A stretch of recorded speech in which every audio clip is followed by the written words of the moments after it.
Alhamdulillah ya Rabbil Alamin. Wassalatu wassalamu ala Rasulillah wa ala alihi wa sahbihi ajma'in, amma ba'd. A'udzu billahi minasy syaithanir rajim. Bismillahirrahmanirrahim. Innamal mu'minuna alladzina idza dzukirallahu wajilat qulubuhum wa idza tuliyat alaihim ayatuhu zadatuhum imanan wa ala rabbihim yatawakkalun. Firman Allah Subhanahu wa taala dalam surah Anfal ayat 2, sesungguhnya orang-orang beriman itu apabila disebut nama Allah gemetar hati mereka. Apabila dibacakan ayat-ayat Al-Quran ya, kepada mereka, mereka bertambah kuat iman, dan kepada Tuhan mereka bertawakal. Innamal mu'minuna alladzina idza zukirallahu wajilat qulubuhum wa idza tuliyat alaihim ayatuhu zadatum imanan wa ala rabbihim yatawakkalun. Tuan-tuan yang dikasihi Allah, lagi disayangi Nabi, ayat ini diturunkan oleh Allah Subhanahu wa taala dalam surah Anfal ayat 2, merakamkan ciri-ciri orang-orang beriman. Siapa ada orang-orang beriman, ciri pertamanya itu apabila disebut nama Allah gemetar hati mereka, khusyuk hati mereka. Apabila dibacakan kalamnya Al-Quran, mereka bertambah yakin dan hanya mereka serah pada Allah Subhanahu wa taala. Sama ada ketika senang dan susah, ketika dilandar musibah, ujian dan mihna, mereka serah kepada Allah Subhanahu wa taala. Tuan-tuan sidang Jumaat yang berbahagia, apa itu iman? What is faith? What is belief? Apa itu iman? Nabi SAW dalam mafhum sabda Nabi, iman itu sesuatu yang diyakini dalam hati, dibicarakan dengan lisan, dan dipertontonkan dalam perlakuan. Tiga ciri ini penting untuk digelar sebagai orang beriman. Pertama sekali, hati yakin, percaya. Kemudian lisan bertutur selari dengan keimanan, dan perbuatan sewajarnya mengikut acuan keimanan. Tuan-tuan yang dikasihi Allah, lagi disayangi Nabi, kalau gula ada rasa manisnya, cuka ada rasa masamnya, empudu ada rasa pahitnya, sesungguhnya sudah semestinya iman juga ada rasa. Itu yang Allah firman tu. Sesungguhnya orang-orang beriman itu apabila disebut nama Allah gemetar hati mereka, khusyuk hati mereka, rindu hati mereka. Dan apabila dibacakan kalam Allah, yakni Al-Quran, mereka bertambah yakin, dan kepada Allah mereka serahkan diri. Ini ciri-ciri orang beriman. Pada tengah hari ini kita koreksi ataupun kita muhasabah diri, apakah kita telah mencapai ciri-ciri ini? Cuba kita tengok sirah Nabi SAW. Bagaimana tahap iman sahabat Nabi yang bernama Bilal ibn Rabah. Ketika Bilal bin Rabah diseksa di padang pasir yang panas, diletakkan batu yang besar, suruh dia keluar dari Islam. Apa jawab Bilal? Ahad, ahad, ahad. Walaupun Bilal itu hamba abdi kepada orang lain, tetapi imannya dia memperhambakan kepada Allah sahaja. Ini iman yang luar biasa. Sumayyah radhiyallahu anha wanita pertama yang dilembing dan syuhada, wanita yang pertama syahid. Bagaimana kesudahannya, dilembing dengan begitu kejam, namun Islam genggamannya. Ada seorang nama sahabat Nabi yang bernama Khabbab bin Arat. Khabbab bin Arat disalai atas api. Disalai atas api, keluar lemak badannya. Di zaman ketenangan, keamanan, dia tunjuk kepada Nabi ada garisan-garisan, malah ada cebisan-cebisan, dia boleh nampak kebakaran itu yang dalam. Mereka mempertahankan iman ini. Apa rahsianya? Kita kata kita beriman. Sejauh mana keimanan kita? Sejauh mana kita komited kepada panggilan iman ini? Tuan-tuan yang dikasihi Allah, lagi disayangi Nabi, Islam merupakan agama ilmu. Islam tidak boleh diwarisi sekadar dari keturunan. Islam tidak boleh dia warisi dengan keturunan. Apa beza kita dengan orang lain? Orang lain pun ada keturunan, kita pun ada keturunan. Orang lain pun ada bahasa kitabnya, kita pun ada kitab. Orang lain pun ada pakaian tertentu, dan kita pun ada pakaian tertentu. Orang lain juga membaca beberapa mantra dalam bahasa yang bukan bahasa ibundanya.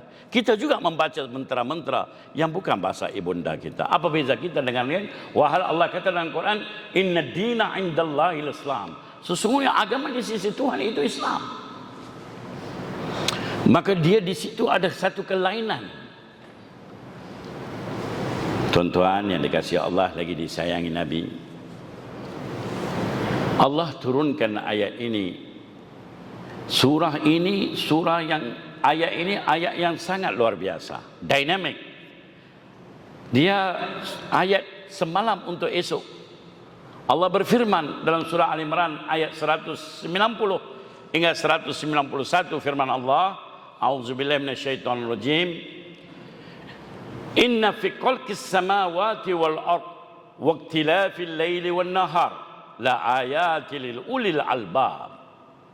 Sesungguhnya pada kejadian langit dan bumi serta silir ganti siang dan malam ada tanda-tanda kebesaran Tuhan bagi orang-orang yang berakal. Inna fi khalqis samawati wal ard wa ikhtilafil laili wan nahar la ayatil ulil albab. Indeed, in the creation of the heavens and the earth, the alternation of night and days are signs of men of understanding. Allahu Akbar. Ini dibacakan kepada sahabat-sahabat yang pengembala kambing, amba hati. Tapi ayat ini sangat powerful. Dan Allah sambung ayat ini. Alladzina yazkuruna Allah qiyaman wa qu'udan wa 'ala junubihim wa yatafakkarun. Mereka itu siapa? Mereka itu berdiri, duduk sambil berbaring memikirkan kejadian langit dan bumi. They are those who stand and sit and lie and contemplating the creation of the heavens and the earth. Mereka itu siapa?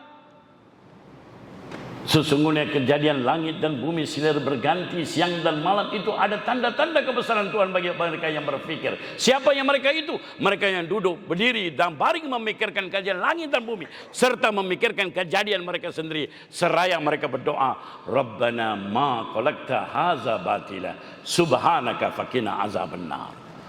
Oh our Lord, not you have made this in vain and sport. Save us from hellfire. Ya Rabbana, wahai Tuhan kami, tidaklah kamu jadikan langit dan bumi dan seluruh isi kandungnya sia-sia. Selamatkan kami dari api neraka Jahannam.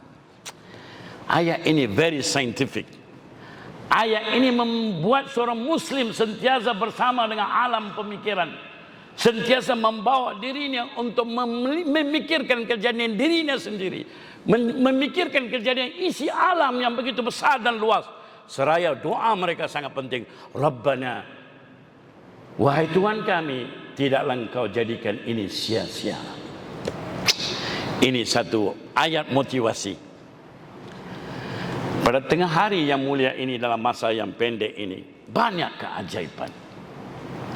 Saya nak bawa satu keajaiban dalam penciptaan ilahi yang Allah sebut dalam Quran. Ada beza, tuan-tuan.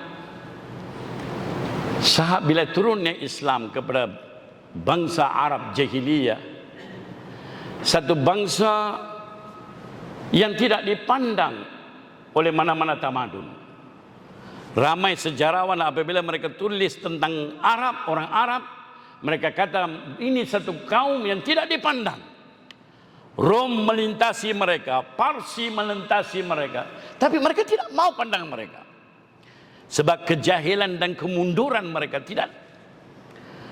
Tetapi tuan-tuan yang dikasihi Allah, lagi disayangi Nabi, bila Nabi diutus kepada mereka dan diturunkan ayat Quran, mereka menjadi manusia yang paling cemerlang dalam tamadun manusia. Tuan-tuan mesti tahu di UTM, University Technology, kita tahu pengasas sains datang dari orang Arab, bukan begitu? The pioneers, the inventors of science came from the Arabs. When the world in the dark ages, the Arab was given the light to them. Kita tahu apa kekuatannya. Ayat tadi yang saya bacakan, inna fi khalqis samawati wal ard, diberikan kepada hamba-hamba yang biasa. Tetapi mereka mengadam ayat itu, mereka proses ayat itu menjadi sebati darah daging mereka. Bila dibacakan ayat Quran kepada mereka, mereka bertambah yakin. Hari ini kita baca ayat Quran kepada remaja-remaja kita, apakah mereka bertambah yakin dengan Allah? Ini soalan yang kita kena tanya dalam tengah hari yang masa pendek ini. Saya belum cerita sudah 40 tahun sudah saya seorang beragama Nasrani Kristen yang memeluk Islam kerana Al-Quran. Itu masa lain. Saya nak bawa antara jutaan keajaiban penciptaan Allah. Mari kita tengok satu ekor burung yang bernama Godwit bird. Godwit bird. Dia terbang dari bumi Alaska, utara Amerika, ke New Zealand. Perjalanannya 11.500 km. Dia terbang 9 hari 9 malam tanpa berhenti. Godwit bird. Yang kaji ini bukan kita, yang kaji itu orang putih. Itu sebab dia letak nama Godwit. Kalau kita kaji, kita letak Pak Kasim. Tapi kita tak kaji, kita makan burung kat kedai mama. Dia kaji, dia duduk di Alaska 3 bulan, dia perhati perjalanan burung. Dan dia dapati burung Godwit ini, dia terbang dari bumi Alaska ke bumi New Zealand 11.500 km tanpa berhenti 9 hari 9 malam. Apa dia? Malam pertama dia terbang, sebagian otaknya tidur, sebagian otaknya celik. Asalnya saya tidak percaya cerita ini, tapi saya buat kajian juga. Betul wujud burung ini. Malam kedua yang tidur dia celik, yang celik tidur balik. Begitu silih berganti. Kemudian dia terbang di atas aras ketinggian 30.000 kaki atas aras laut. Ini luar biasa. Kenapa tidak 20.000 kaki? Kenapa tidak 15.000 kaki? Tuan-tuan yang dikasihi Allah, lagi disayangi Nabi, ramai kita telah naik kapal terbang. Dalam penerbangan, kapten selalu akan umumkan, Assalamualaikum. Kita berada di atas aras tertentu di kawasan Ipoh. Pernah dengar ada? Wah, masa itu kita dah makan nasi lemak Pak Nasir. Kita kata dah sampai Pulau Pinang sudah lah. Tapi dia ada sebab, mesti ada sebab.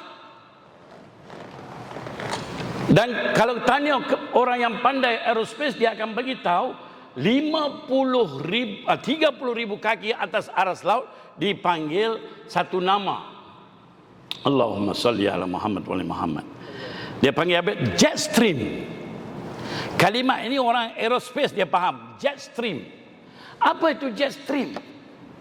Jet stream adalah satu ruangan udara dibantu dengan angin dan selamat daripada cuaca buruk.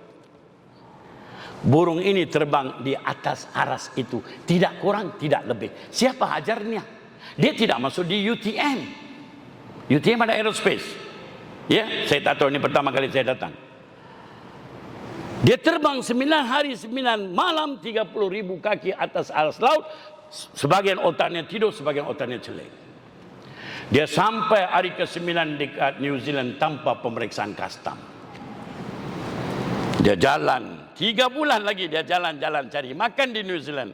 Dia patah balik bila berlaku musim panas di Alaska. Dia patah balik 9 hari 9 malam. Dia landing di Alaska, di kawasan dia berlepas tanpa sebarang GPS. Tuan-tuan, ini 9 hari 9 malam. Nama burung ini adalah Godwit. Nanti lepas sembahyang Jumaat pergi buat kajian sikit. Google. Kalau tak boleh jumpa buku, cari share Google tengok. Asalnya saya tak percaya. Saya kaji. Dan ada lagi satu burung. InsyaAllah ada 10 minit lagi. Burung namanya Ruby Throated Hummingbird. Ruby Throated Hummingbird. Besarnya lebih kurang 3 cm atau 4 cm saja. Besarnya ni macam ni. Beratnya 4 gram. Berat burung Ruby Throated Hummingbird 4 gram. Dan besarnya lebih kurang 4 cm, 3 cm. Dia terbang dari bumi Chili ke Amerika Syarikat Sungai Mississippi 26 jam tanpa berhenti. Allahu Akbar. Inna fi khalqis samawati wal ard wa ikhtilafil laili wan nahar la ayatil ulil albab. Dia terbang Ruby Throated Hummingbird sekecil itu, dia terbang dari Chili sampai Sungai Mississippi 26 jam tanpa berhenti.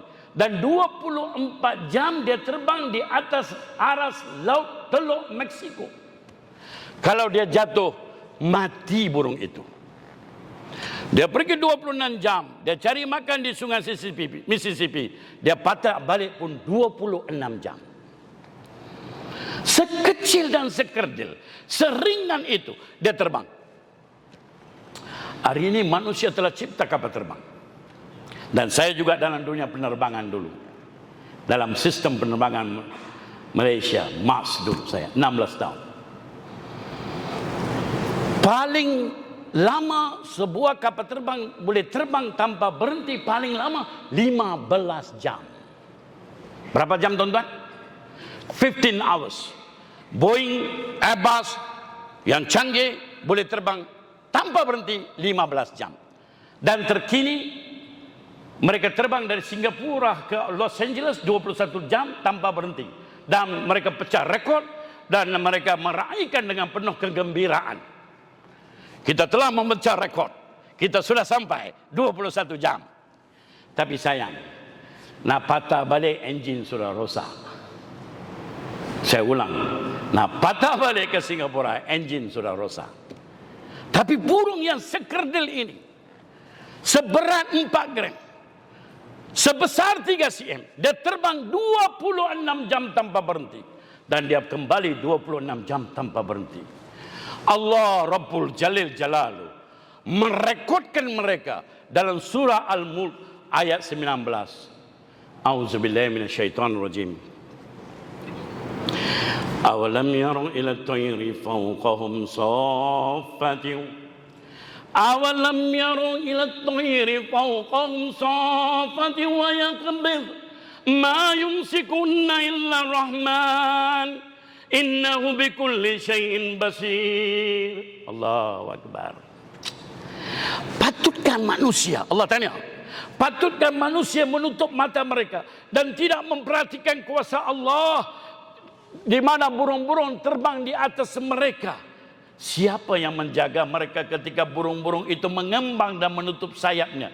Tidak ada satu kuasa yang boleh menjatuhkan mereka melainkan Allah Ar-Rahman.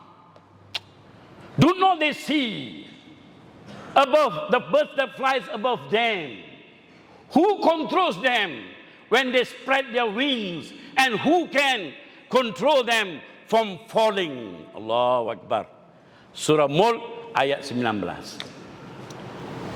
Tuan-tuan yang dikasihi Allah lagi disayangi Nabi, inilah sedikit sebanyak tarbiyah pendidikan Nabi dengan ayat Quran dengan para sahabat.